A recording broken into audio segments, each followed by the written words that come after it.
بخاری شریف میں، مسلم شریف میں، سیاستہ میں یا حدیث کی کسی بھی کتاب میں اگر کوئی حدیث ہے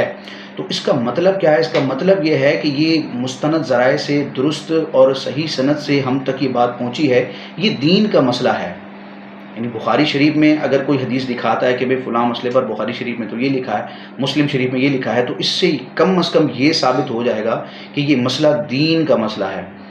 شریعت ہی کا مسئلہ ہے۔ لیکن اب اس سے اگلا درجہ ہے کہ شریعت کا مسئلہ ہے، دین کا مسئلہ ہے، اب یہ قابل عمل بھی ہے یا نہیں،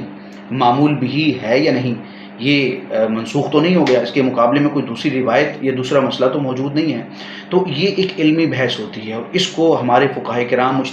مجتہدین کرام جو ہیں، جو مجتہدین ہیں، امت کے بڑے بڑے ائمہ ہیں، انہوں نے ان تمام مسئلوں کو حل کیا ہے اور اپنی کتابوں میں، اپنی تحریرات میں پھر تشریحات کی ہیں۔ حدیث کی جو شروحات ہوتی ہیں ان میں بھی شارحین حدیث بیان کر دیتے ہیں کہ یہ حدیث ناسخ ہے یا منسوخ ہے، معمول بھی ہے یا نہیں، یعنی اس پر عمل ہوگا نہیں ہوگا، اس کے مقابلے میں اس کے معارض کوئی دوسری حدیث ہے یا نہیں ہے، اور اس پر اب فتویٰ ہے یا نہیں ہے، یا کس مجتہد نے، امت کے کس امام نے اس حدیث کو اختیار کر کے یہ مسئلہ ثابت کیا ہے۔ تو یہ عوام کا مسئلہ نہیں ہے، نہ عوام یہ صلاحیت رکھتی ہے کہ بخاری شریف میں کوئی حدیث دیکھی اور عربی پڑھنا آئی نہ آئی، بس اس کا ترجمہ دیکھ لیا اور اس سے بس ایک رائے بنا لی، چونکہ بخاری شریف میں یہ مسئلہ ہے لہذا میں اس پر عمل کروں گا۔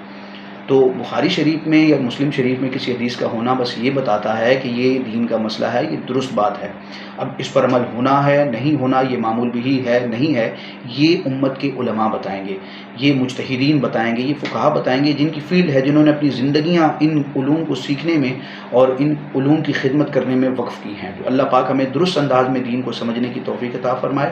بخاری شریف میں کسی مسئلے کا، کسی حدیث کا ہونا اس بات کی قطعاً دلیل نہیں ہوتی کہ ساری امت پر لازم ہو کہ اس پر عمل کرے، کیونکہ بعض احادیث کا تعلق اجتہادیات سے ہوتا ہے، یعنی اجتہادی مسئلوں سے ہوتا ہے، اور اس میں پھر دیگر روایات، دیگر حدیثیں بھی موجود ہوتی ہیں، سند کے اعتبار سے بعض اوقات اس سے اعلیٰ سند والی روایتیں ہوتی ہیں جو بالکل اس کے اگینسٹ مفہوم بیان کر رہی ہوتی ہیں۔ تو اب فیصلہ تمام احادیث کو دیکھ کر ہوتا ہے۔